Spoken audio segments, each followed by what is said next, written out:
Most soon-to-be parents imagine that magical moment meeting their newborn for the first time. But one Lompoc mother wants to bring attention to risks in the delivery room. She spoke with me about how postpartum hemorrhaging almost took her life and what others can do to increase their chances of survival. Malaya Sharkey of Lompoc knows firsthand just how dangerous childbirth can be.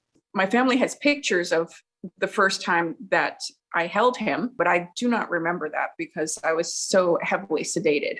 She's describing meeting her son Edwin for the first time 4 days after giving birth. Malaya is one of many women around the world who suffered from postpartum hemorrhaging following delivery. So once he actually came out, then everything started bleeding.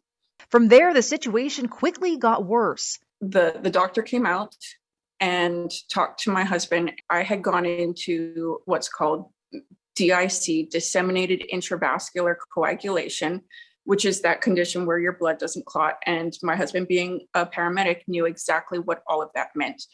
And he said, I don't think I can save her. She was medevaced from Lompoc Valley Medical Center to Cottage Hospital in Santa Barbara to receive a mass transfusion, where she was operated on multiple times over the next few days. And in the end, between the two hospitals, I received 30 units of blood. According to a doctor at Dignity Health, 3 to 5% of patients experience this excess blood loss. So postpartum hemorrhage is the most common cause of severe maternal morbidity or complication that women have when they deliver. The most common cause of that is the uterus doesn't contract enough after the delivery of the placenta. While there typically could be early indications, postpartum hemorrhaging is typically discovered only after the baby is born. Most people don't really factor that in unless they've had a previous baby where they've had significant blood loss or required a transfusion. For Malaya, being unconscious for nearly 4 days and unable to hold her newborn, it certainly was not the delivery she imagined.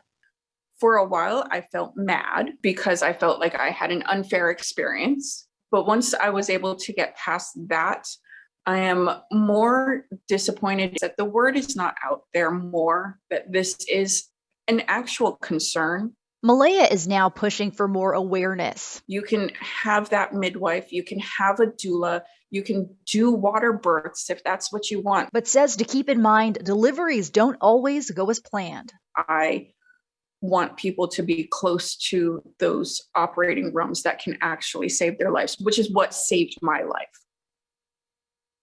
According to the World Health Organization, postpartum hemorrhage accounts for 35% of maternal deaths worldwide. Every year, 14 million women suffer from the condition. Most deaths occur in low to middle income countries, but still an issue in the U.S. The WHO says while progress has been made, there is no silver bullet for prevention or treatment.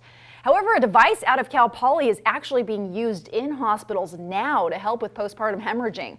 The Jada device started as a senior project by 2 students 11 years ago.